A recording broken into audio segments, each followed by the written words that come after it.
Varicose వ్యాధితో బాధపడుతున్నారంట. తక్కువ ఖర్చుతో ట్రీట్మెంట్ కావాలి అనుకుంటే ఎవిస్ హాస్పిటల్ని సంప్రదించండి. నమస్తే రమగారు. నమస్తే జయ. రమగారు, ఏదైనా నావెల్ చెప్తారా? చెప్తాను జయ.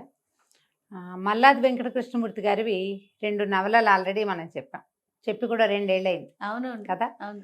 అందమైన జీవితం ఒకటి, మందాకిని. ఆ. ఈ 2 మన వాళ్ళు మళ్ళీ మళ్ళీ వేస్తూనే ఉన్నారు.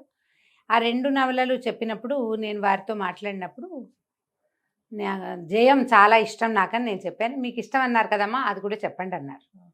కానీ నేను జయం చెప్పడానికి పర్మిషన్ అయితే వారి దగ్గర సవినయంగా తీసుకున్నాను, కానీ దాన్ని చెప్పగలిగే సాహసం లేదు నాకు. ఎందుకు రమగారు? చెప్తా అదే. ఈ జయం అనే నవల ఒక పూర్తి ఆధ్యాత్మిక నవల. అందులో ఉన్న స్పిరిచువల్ థింగ్ని నేను సరిగ్గా ప్రజెంట్ చేయగలనో లేదో, దాంట్లో ఆయన చూపించిన ఆధ్యాత్మిక విషయాలని నేను బాగా చెప్పలేనేమో అని అట్లా పోస్ట్ పోన్ చేస్తూ వచ్చా. ప్రతిసారి ముందు మల్లాది గారిది ఒక పుస్తకం అని చెప్తూనే ఉన్నాను. అనుకుంటూ కూడా నేను పుస్తకం చేత్తో పుచ్చుకోవటం, పట్టుకురావాలని దాన్ని తీయడం మళ్ళీ వద్దులే, ఇంకా నేను బాగా చెప్పలేను. ఇప్పుడు కూడా నాకు పూర్తి ధైర్యం ఉందని నేను అంటలా.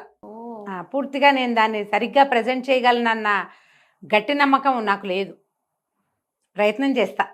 అంత స్పెషల్ అయితే చాలా ఈ మాట అంటున్నారంటే నిజంగా ఆలోచించాల్సింది. చాలా స్పెషల్. నాలాంటి వాళ్ళు ఎవరైనా సాహసం చేయాల్సిందే దాన్ని. అంత గట్టి పుస్తకం. చాలా బాగుంది కూడా. యాక్చువల్గా ఈ పుస్తకం చదివే నాటికి నాకు భగవద్గీత మీద కొంత అవగాహన ఏర్పడింది. దానివల్ల ఇది నాకు అర్థమైందని నేను నమ్ముతున్నా. డెఫినెట్గా ఒక సామాన్యమైన మనిషి ఎవరైనా సరే, మానవుడిగా పుట్టిన ప్రతి వాడిలోనూ భగవంతుడు ఉంటాడు. శివుడు లోపల ఉంటాడు. అది శివుడు ఉన్నాడని, నేనే వాడినని తెలుసుకోవటం చాలా కష్టం. ఎన్నోసార్లు పుడితే గాని మనిషిగా అది తెలుసుకోలేకపోతారు. నేనన్నది వేరు, ఈ దేహం వేరు, ఇదొక చొక్కా మాత్రమే అని మనకు అర్థం కావటం అసలు కష్టం. తెలియదు ఎవరికి. మనకు అప్పుడప్పుడు తెలుస్తుంది మనదేం లేదు, ఇది మనం కాదు అని. ఒక దశలో ప్రతి మనిషికి జీవితంలో ఎప్పుడో ఒకసారి ఒక స్పార్క్ లాగా వస్తుంది. దాన్ని పట్టుకుని నేను వేరు, ఇది వేరు అని ఖచ్చితంగా తెలుసుకోవటం ఎవరో మహానుభావుల వల్ల అవుతుంది. వాళ్ళని మనం గురువులు అంటాం, అవధూతలు అంటాం, మునులు ఋషులు అని చెప్పుకుంటాం, బాబాగారు అనుకుంటూ ఉంటాం. రేర్గా ఉంటారు కొంతమంది. అలాంటి వాళ్ళు మనతో పాటే తిరుగుతూ కూడా ఉండొచ్చు. వాళ్ళు అది తెలుసుకున్న వాళ్ళు, భగవంతుని దర్శించిన వాళ్ళు, తమలో ఉన్న దైవాన్ని తమే కంటితోటి చూడగలిగారు అని మనకి అర్థం కాదు. అలాంటిది ఒక పాయింట్ ఉంటుందని కూడా తెలీదు మామూలు వాళ్ళకి. ఆ తెలియని ఒక పాయింట్ని ఒక నవల రూపంలో రాశారు. ఇప్పుడు ఇది చూడు ఎంత పెద్ద విషయం. దీన్ని నవల అనగానే మామూలుగా చదివించటం కుదురుతుందా? అస్సలు. ఇది మనకు అర్థం కాదని మానేస్తాం. అవునవును కదా. స్పిరిచువల్ థింగ్ ఎవరికి అర్థం అవుతుంది అనుకుంటా. ఇంత స్పిరిచువాలిటీ మనకు అర్థం కాదు, అలా భావిస్తాం. కానీ చదివింపచేసే స్పిరిచువాలిటీ ఉంది జయం పుస్తకంలో. ఎంత బాగా రాశారంటే మల్లాది గారు, హ్యాట్స్ ఆఫ్ వారికి. అంత బాగుంటుంది. ఈ మొదటిసారి చదివినప్పుడు నేను గూస్ బంప్స్ అట్లాగే ఉండిపోయినాయి జయ. నాకు మీరు చెప్తుంటేనే అనిపిస్తోంది నాకు. చాలా అంటే చాలా చాలా చాలా 100 చాలాలు బాగుంటుంది. మీరు గనక ఆల్రెడీ భగవద్గీత మీద ఆసక్తి ఉంది, దైవం గురించి కొంత తెలుసుకోవాలని ఉంటుంది, ఏవో చదువుతారు, వింటారు ప్రవచనాలు, వాటి మీద ఆసక్తి ఉంటే గనక తప్పకుండా మల్లాది వెంకట కృష్ణమూర్తి గారి జయం చదవండి. ఇదే పుస్తకం ఇంతే ఉంది, చిన్న సైజే, అంత పెద్ద పుస్తకంగా అనిపించట్లేదు కదా. ఇందులో ఒక బాబా గారి గురించిన కథ. వీరు ఒక సామాన్య కుటుంబంలో జన్మించారు. ఈ కథ ఎట్లా ప్రారంభం అవుతుందంటే, ఒక రాష్ట్రపతి భవన్ తోటి స్టార్ట్ చేస్తారు. రాష్ట్రపతి భవన్లో ఒక చిన్న ఉద్యోగం చేసే ఒక అతనికి కొరియర్ వస్తుంది. అందులో ఉన్న విషయం చదవగానే ఆ కొరియర్లో అదేంటంటే ఒక మామూలు న్యూస్ పేపర్ అంటే ఏమంటారు, చీరల అడ్వర్టైజ్మెంట్కి వాటికి పేపర్ పాంప్లెట్లు ఇస్తారు కదా, ఆ పాంప్లెట్స్లో నుంచి చింపబడిన ఒక చిన్న కాగితం మీద 2 వాక్యాలు రాసుంటాయి. అతను ఏడుస్తాడు అది చూడంగానే. ఇంతలో రాష్ట్రపతి ప్రెసిడెంట్ నిన్ను పిలుస్తున్నారని కబురు వస్తుంది. ఇతను లోపలికి వెళ్తాడు. ఫస్ట్ టైం అది చదివినప్పుడు ఏ గూస్ బంప్స్ వచ్చినా ఇప్పుడు వస్తున్నాయి నాకు. అయితే ఈ రాష్ట్రపతి ఇతను లోపలికి వెళ్ళేసరికి ఆయన కళ్ళు తడిగా ఉంటాయి, ఇతను కూడా అదే భావోద్వేగంలో ఉన్నాడని ఆయనకు అర్థమవుతుంది. వాళ్ళిద్దరూ రాష్ట్రపతి ప్రెసిడెంట్ ఆఫ్ ఇండియా, అక్కడ ఒక స్కావెంజర్గా చిన్నగా పనులు చేసే ఒకతను కావలించుకుని ఏడుస్తారు, ఒకళ్ళనొకళ్ళు కౌగిలించుకుని వాళ్ళ స్థాయి మర్చిపోయి. వాళ్ళకు వచ్చిన కబురు అలాంటిది, ఆయన కూడా సేమ్ కబురు వచ్చింది. ఒక రాష్ట్రపతి స్థాయి వ్యక్తి, రాష్ట్రపతి భవన్లో పనిచేసే ఒక వ్యక్తి, ఇద్దరికి ఒకే రకమైన కబురు వచ్చింది, వాళ్ళిద్దరికీ ఒకే రకమైన భావోద్వేగం కలిగింది. ఇలాంటి కబుర్లు చాలా మందికి వెళ్తాయి. కథా ప్రారంభంలో మనకు అది కనపడుతుంది. శివబాబా ఆయన లింగైక్యం చెందబోతున్నారు, జీవితాన్ని చాలించబోతున్నారు అనేది ఆ కబురు. వీళ్ళు ఒక 26-27 మంది ఆయన శిష్యులు భారతదేశంలో చాలా అనుపక్కలా ఉన్నారు. వీళ్ళందరికీ తలా ఒక రకంగానూ కబురు వెళ్తుంది.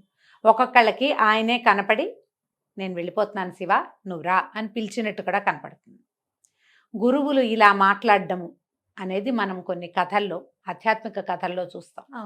చెవిలో వినపడినట్టు, గురువుగారు చెప్పినట్టు, కళలో స్వప్న దర్శనం ఇచ్చినట్టు, అట్లా ఒక్కొక్క శిష్యుణ్ణి చూపిస్తారు. వీళ్ళందరూ కలిసి ఆ ఊరు వెళ్తారు. హైదరాబాదు నగర శివార్లలో ఉన్న ఊరు మణికొండ గ్రామం అని చెప్తారు. మణికొండ ఆ ఊరు పేరే అది. అక్కడ ఒక చిన్న కుటీరం, అక్కడ ఒక బాబాగారు శివబాబా అని పిలుస్తారు. ఆయన ఇంకొక 2 రోజుల్లో ఈ శరీరాన్ని నేను వదిలి వెళ్ళిపోతాను అని వీళ్ళందరికీ తెలియజేస్తారు. అదంతా చాలా పరమ దుఃఖంలో ఉంటారు. ఆయన గురించి కూడా కొంచెం చిన్న బ్రీఫ్ ఇది ఇస్తారు. వస్త్రాలు లేవు వారికి, దిగంబరంగానే ఉంటారు. ఆవు పాలు మాత్రమే సేవిస్తారు, అంతే ఆహారం. ఈ ఆవు పాలు కూడా బయట నుంచి వచ్చినవి కాదు, వాళ్ళ దగ్గరే ఆవులు ఉన్నాయి. దూడలు తాగిన తర్వాత మిగిలితే అవి పాలు, దూడలు తాగాక ఆవు దగ్గర నుంచి పాలు లేకపోతే లేదు, ఇంకా ఆహారం లేదు, అంత తక్కువ ఆహారం. ఏవో పిట్టలు పిచ్చుకలు అవి ఇవి ఉంటాయి. ఎవరో అప్పుడు వంట అయిందా అని అడుగుతారు శిష్యుల్ని, అక్కడ ఉన్న వాళ్ళని. వంట అయిందంటే ఇంకో 40 మందికి వండండి, ఎవరో వస్తున్నారని చెప్తారు. వారికి అట్లా తెలుస్తుంది. అట్లా ఒక ప్రత్యేకమైన వ్యక్తిగా ఈ శివబాబాని చూపిస్తారు. ఈయన త్వరలో 1-2 డేస్లో వారు వెళ్ళిపోబోతున్నారు కాబట్టి ఈ శిష్యులందరూ చేస్తారు. మహా దుఃఖంలో ఉంటారు. గురువు లేకపోతే, గురువే కదా మనకి దారి చూపించేవాడు. అయితే ఆయన వారి ఆత్మకథని వారి నోటి నుంచి వీళ్ళందరూ వింటారు. ఈయన మన ఏమనాలి కర్నూలు ఆ ప్రాంతానికి చెందిన ఒక పల్లెటూరులో జన్మించారు. వాళ్ళకి 3 ఆడపిల్లల తర్వాత ఒక కుమారుడు కలిగాడు.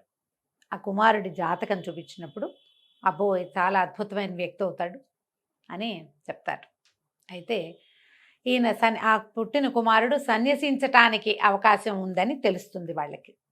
ఆ ఇంట్లో ఒకప్పుడు 2 తరాల ముందు ఈయన ముత్తాతగారి కాలంలో ఒక సన్యాసి వాళ్ళ ఇంట్లో భోజనం చేయడానికి వచ్చాడు. వచ్చినప్పుడు ఆయన కేకలేసేసరికల్లా ఆ సన్యాసి ఆయన శపించాడట. నేను గనక వస్త్రాలతోటే సన్యాసిని అయితే సరే, కాదు నిజంగానే నేను సన్యాసిని అయితే నీ ఇంట ప్రతి తరంలోనూ ఒక సన్యాసి ఉంటాడు అని. అట్లా వాళ్ళ ఇంట్లో ప్రతి తరంలోనూ సన్యాసం తీసుకునే వాళ్ళు ఉన్నారు.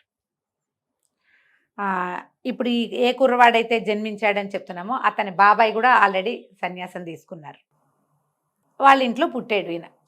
అతని జాతకం చూసిన ఆ జ్యోతిష్యకర్త గారు, ఆయన జ్యోతిష్యులు మునిరత్నం అని పేరు పెట్టారు. ఈయన అద్భుతమైన వాడు, యోగి, ఇక్కడ జన్మించాడు అని చెప్పి నన్ను కరుణించమని పసిపిల్లవాడి కాళ్ళని ఎత్తి మీద పెట్టుకున్నాడట ఆయన. ఆ కథలో అట్లా రాస్తారు. క్రమంగా పెద్దవాడు అవుతారు. ఈ లోపల రమణాశ్రమానికి వెళ్తారు ఒకసారి వీళ్ళు. పిల్లవాడు చిన్నప్పుడే అన్నప్రాసం చేయడానికి వెళ్తే అక్కడ ఈ కథలో మనకి భగవాన్ రమణులు వారిని గురించిన ప్రస్తావన ఉంటుంది. వారివి కొన్ని వాక్యాలు కొన్ని ఉటంకిస్తూ ఉంటారు అక్కడక్కడ. అప్పుడే భగవాన్ రమణులని వారికి వెంకట్రామన్కి రమణులని పేరు ఇచ్చినటువంటి కావ్యకంఠ వాసిష్ఠ గణపతి వారు కూడా కనపడతారు ఈ కథలో. ఆయన ఈ పిల్లవాడి జాతకం చూసి ఇతడు సన్యాసి అవ్వటానికి అవకాశం ఉంది అని ఒక హింట్ ఇస్తారు. కాకపోతే తల్లి బాధపడుతుంది, మూడోసారి ఒక్క కుమారుడని కొంచెం మాట మారుస్తారు, కానీ చెప్పకనే చెప్తారు. అయితే ఈవిడేం చేస్తుందంటే పిల్లలందరికీ శ్లోకాలు స్తోత్రాలు అవి ఇవి నేర్పించి బ్రాహ్మణ కుటుంబం కాబట్టి కుర్రాడికి మాత్రం ఏం చెప్పరు. ఇంగ్లీష్ చదువు స్కూళ్ళల్లో వాటిల్లో ప్రవేశపెడతారు. ఏం పెద్ద ఆసక్తిగా ఉన్నట్టు ఉండడు. 15-16 సంవత్సరాలు వచ్చాక వివాహం చేద్దామని కూడా ఆ కాలంలో అట్లా చేసేవాళ్ళు కదా. అక్కయ్య కూతుర్ని ఇచ్చి పెళ్లి చేద్దాం అనుకుంటారు. అయితే వీళ్ళ పెద్ద బావ తమ్ముడు ఒక క్యారెక్టర్ని పరిచయం చేస్తారు. అతనితో కలిసి ఆయన దీనికి వెళ్ళారట, చిన్న ఏమంటారు మన తీర్థయాత్రలాగా చుట్టుపక్కల దేవాలయాలు అవి చూడడానికి వెళ్ళినప్పుడు 2-3 దేవాలయాల్లో భోజనాలు పెడితే ఆహారం దొరికేది కదా. ఇప్పుడు మనకు కూడా మనం కొన్ని చోట్లకి వెళ్తే అక్కడ చక్కగా భోజనం పెట్టేస్తారు. భోజనం బాగుంది లేదు అలా ఆలోచించుకునే ఏజే. అయితే వీళ్ళు అలా తిరిగి వెళ్తూ కొల్లూరు మూకాంబిక అమ్మవారి దేవాలయంలోకి వెళ్తారు. అంతకుముందే ఈయన వాళ్ళ అమ్మగారి దగ్గర దేవి అపరాధ స్తోత్రం నేర్చుకుంటాడు. స్కూల్లో ఒక పోటీ ఉందండి. దేవి అపరాధ స్తోత్రం చక్కగా నోటికి వచ్చి ఉంటుంది. ఇంకా కొన్ని స్తోత్రాలు వచ్చు, స్కూల్ కోసం నేర్చుకున్నదే. నిజానికి వాళ్ళ అమ్మగారు ఈ పిల్లవాడిని దేవాలయాలకి తిప్పటాలు అవి ఏం పెద్దగా చేయలే. ఆ భయంతో క్రమంగా ఆవిడకి ఆ భయం కూడా పోయింది. కానీ కొల్లూరు మూకాంబిక దేవాలయంలోకి వెళ్ళేసరికి ఆ అమ్మవారిని చూసేసరికి ఇతను మైమర్చిపోయి అక్కడ ఈ దేవి అపరాధ స్తోత్రం చదివి గుళ్ళోంచి బయటికి రావాలనిపించింది. ఆమెలో ఉండిపోవాలి, అక్కడే ఉండిపోవాలి, గుళ్ళోనే ఏడ్చేస్తారు విపరీతంగా. ఈ తీసుకెళ్ళిన వీళ్ళ బావగారు తమ్ముడు తీసుకెళ్ళాడు కదా, అతనికి ఏం చేయాలో తెలియదు, ఈయన ఎట్లా బయటికి తేవాలో అర్థం కాదు. ఒక రోజున్నరలో అతను ఎంత మారిపోతాడంటే ఆహారం అవసరం. అంతకుముందు పచ్చడి బాగలేదు, కూర బాగలేదు లాంటి ఆలోచనలు ఉన్న యువకుడు, ఈ 16-17 ఏళ్ళ అబ్బాయి ఒక్క పూటలో ఒక్క దర్శనం మాత్రంతో చేంజ్ వచ్చేస్తుంది. ఇంటికి తీసుకొచ్చాక అబ్బాయి ఇట్లా చేశాడని గుళ్ళో చెప్తారు. చెప్తే వాళ్ళ అమ్మ నాన్న ఏమిట్రా అలా ఎందుకురా, ఏమిట్రా నాయన అంటే, నాకు రాబుద్ధి కాలేదు, అక్కడే ఉండాలనిపించింది, నాకు ఎందుకో అలా అనిపించింది, ఆమెను వదిలిపెట్టి రావాలని నాకు అనిపించలే అనేసరికి వీళ్ళకి భయం వస్తుంది. ఆ సన్యాసి శాపం నిజమవబోతోందా అని దాంతో పెళ్లి చేసేద్దాం అనుకుంటారు. ఇతనికి ఒక్కొక్క రోజుకి ఇక దేవాలయం మీద సన్యాసం మీద ఆసక్తి వచ్చేస్తుంది. ఇంతలో ఆదిశంకరులు సన్యాసం ఎలా తీసుకున్నారు ఆ వ్యవహారాలు మాటలన్నీ వస్తాయి. ఆయన ఆతురు సన్యాసం తీసుకున్నారు. మొసలి పట్టుకుంది ఆదిశంకర్ల కాళ్ళని. పట్టుకుంటే కుమారుడు చనిపోతాడనే వాళ్ళ అమ్మ భయపడుతూ, అమ్మ సన్యాసిగా చనిపోతాను, నువ్వు సన్యాసిగా మారటానికి నాకు అనుమతి ఇవ్వంటే పిల్లల్ని మొసలి పట్టింది, పిల్లవాడు దక్కడని ఆవిడే సరే అన్నారు. ఆయన సన్యాస్తోహం అని 3 సార్లు అన్నాక మొసలు వదిలేసింది, ఆయన సన్యాసి అయిపోయారు. ఈయన ఈ పెళ్లి సంబంధం కుదురు చేశారు, పెళ్లి చేసేస్తున్నారు. పెళ్లి చేసుకోవాలని లేదు, అక్కయ్య కూతురే. అక్కొచ్చి బతిమలాడుతుంది, దేవరాన్ని పడద్దు పెళ్లి చేసుకోమని. అయితే ఇంకేం చేయాలో తెలియదు, ఒక ఐడియా వస్తుంది. ఈ శంకర్ల లాగానే ఈ మురళి అని తనతో పాటు దేవాలయానికి వచ్చారుగా, అతనితోటి ఒక చిన్న ప్లాన్ చేయించి పాము కాటేసినట్టుగా ఒక నాటకం ఆడి ప్రాణం పోయే స్థితి వచ్చింది. అమ్మ సన్యాసిగా చచ్చిపోతాను నేను, సన్యాసం నాకు అవకాశం ఇవ్వమని తల్లిని అడిగి ఆవిడతో సన్యాసి తీసుకోను ఆయన అని అనిపించుకుంది. సన్యాసిగా మారతాడు ఆయన.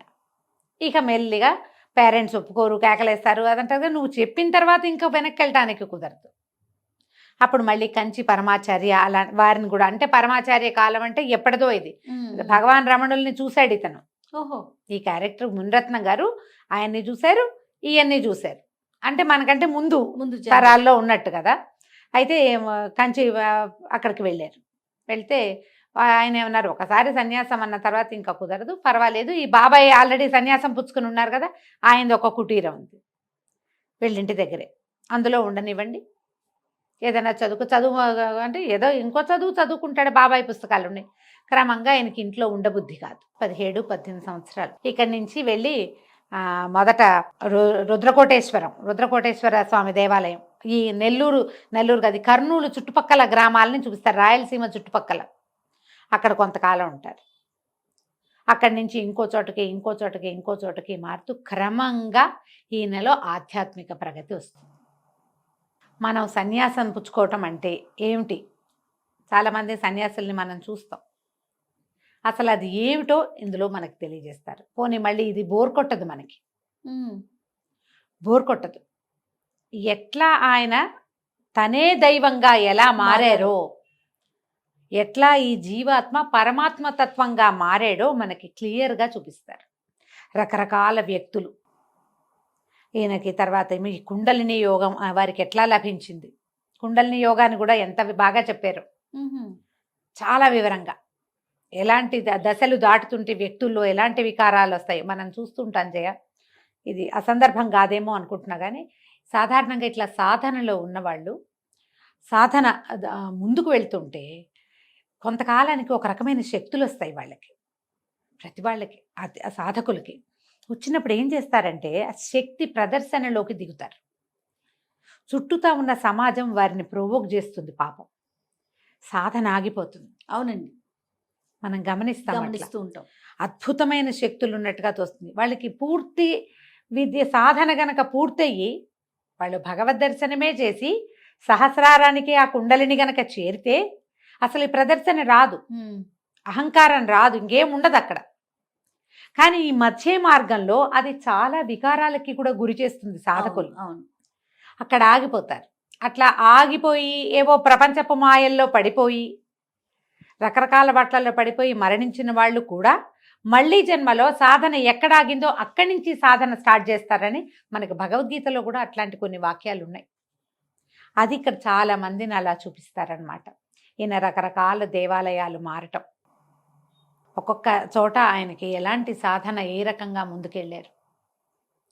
తర్వాత ఈయనకి ఎంతమంది 27 మంది శిష్యులు. వీళ్ళు అతి తక్కువ శిష్యకోటితోటి ఉంటారు. మామూలుగా జనాలు ఎట్లా చేరిపోతారు, ఈయన జనాన్ని చేర్చుకోకుండా వీళ్ళకి భగవద్గీత 700 శ్లోకాలు రావాలి, ఇన్ని స్తోత్రాలు ఇవన్నీ అప్పచెప్పాలి, కఠోపనిషత్తు మొత్తం నోటికి రావాలని కఠినమైన నియమాలకి నిలబడిన వాళ్ళనే శిష్యులుగా చేర్చుకున్నాను నేను. పైగా ఈ చేర్చుకున్న శిష్యులు కూడా అందరూ ఆయనకి క్రిందటి ముందు జన్మలలో అటాచ్ అయి ఉన్న వాళ్ళే. ఓహో అని చెప్తారు. కొన్ని విషయాలు అయితే నిజంగా గూస్బంప్స్ వస్తాయి జయ. మీకు అలాంటి ఆసక్తి ఉంటే, అసలు ఇది తెలుసుకోవాలి అని ఉంటే, చాలా మృదువైన సింపుల్ అయిన తేలికైన భాషలో మనకు అర్థమయ్యే లెవెల్లోనే పెద్ద విషయాన్ని కూడా చాలా సింపుల్గా చెప్పేశారు. వరుసగా ద్రాక్షపళ్ళు నోట్లో వేసుకుంటే తీపందినట్టు అందిస్తుంది. ఒకసారి చదివితే ఇది బాగా అర్థమైపోతుందని తెలిసిపోతుందని అనుకోకండి. నేను 11వ నిన్న రాత్రి చదివా. వారి పుస్తకం ఓకే అన్న తర్వాత కూడా 7 సార్లు చదివాను జయ. మొదట నేను 3 టైమ్స్ చదివాను. నాకు చాలా నచ్చింది. వారితో చెప్పా నాకు ఇది నచ్చింది అని. ఆయన ఎస్ మీరు చెప్పండి అమ్మా అన్న ప్రతిసారి మళ్ళీ చదువుతున్నాను. ఎందుకంటే మా కథ కాదు ఇది, అదే కదా విషయం. నేను బ్రీఫ్గా చెప్తున్నా. అది ఆ బ్రీఫ్గా చెప్పడానికి కూడా ఇందులో ఏముంది, నేను సరిగ్గా చెప్పాలి కదా, సరిగ్గా ప్రజెంట్ చేయాలా. ఆ భయంతో మళ్ళీ చదివి మళ్ళీ నిన్న రాత్రి కూర్చుని మళ్ళా 11వ నేను చదివాను. లెక్కేసుకుంటున్నాను, నేను గీతలు గీసి పెట్టుకున్నాను. దీన్ని మనం నవలగా కాదు, మన ఆధ్యాత్మిక ప్రగతికి ఒక సహాయకారి పుస్తకంగా కూడా భావించవచ్చు. ఈయన లింగైక్యం చెందటము, శివైక్యం చెందటం, తర్వాత మాకు ఇంకొక భౌతిక గురువుని ఇవ్వమని వీళ్ళు అడిగేసరికి ఒక గురువుగారు వస్తారు. ఆ టైంకి ఈయన వెళ్ళే టైంకి గురువుగారు వచ్చేస్తారు. తన శిష్యులకి తనలాగా ఒక ఫిగర్ కావాలి, ఏమంటారు గురువు, భౌతిక గురువు కనపడాలి గురువు. దానికోసమని వారిని రమ్మంటారు. ఆ ప్రెసిడెంట్గా ఉన్న ఆయన తప్ప మొత్తం మిగిలిన శిష్యులందరూ చేరిపోతారు. ఆయన రాలేరు. అయితే ఆయనకి, ఆ ప్రెసిడెంట్గా ఉన్న ఆయనకి, ఈయన వెళ్ళి అక్కడ ఆయనతోటి కాసేపు మాట్లాడి ఆయన్ని సమాధానపరుస్తారు. మనకు అది చూపిస్తారు. ఈ గురువుల్లో మనకి ఆధ్యాత్మిక ప్రగతి సాధించిన వాళ్ళు ఒకే సమయంలో 3-4 చోట్ల ఉండగలరు. కొంతమంది గురుగారుల గురించి మనం వింటాం, అది చూపిస్తారనమాట. ఆయనతో మాట్లాడి నువ్వు ఇంకా ముందుకెళ్తావు, నువ్వు ఫలానాది చెయ్యి. ప్రతి వాళ్ళకి వాళ్ళు మోక్ష సాధనకే ప్రతి జీవుడు ప్రయత్నిస్తాడు. అది అర్థమయ్యే పుటకొస్తుంది, అర్థం కాని పుటకొస్తుంది. మనం ఎట్లా పుడతామో తెలియదు కదా. మనం అర్థమయ్యే సమాజం, అర్థం చేసుకోగలిగే సమాజం, అర్థం చేసుకోగలిగే పరిస్థితులు అవి ఉన్న చోట మనం పుట్టేమనుకో కొంత తెలుస్తూ ఉంటుంది. ఆ సమాజంలో పుట్టినా కూడా మనం జడంగానే ఉండేవాళ్ళు కనపడతారు కదా. పద్ధతులు, తీర్లు, తెన్నులు పాటించరు, విధానాన్ని పాటించరు, భగవంతుడిని ప్రశ్నిస్తారు, మోక్షం అనేది లేదనుకుంటారు, పునర్జన్మని నమ్మరు. ఇప్పుడు ఉన్నారు కదా ఎథిస్ట్ అంటారు. ఈ ఎథిస్టిక్గా ఉండడం ఉంది కదా, అది సమాజాన్ని పట్ల ఏం లేదు, వాళ్ళ తాలూకు జన్మే వాళ్ళు ఎంత ముందుకెళ్ళారు అనే దాన్ని బట్టి. రుణానుబంధాలు ఉంచుకోకూడదు అనేది కూడా చెప్తుంది పుస్తకం. రుణాలు పెంచుకోకూడదు.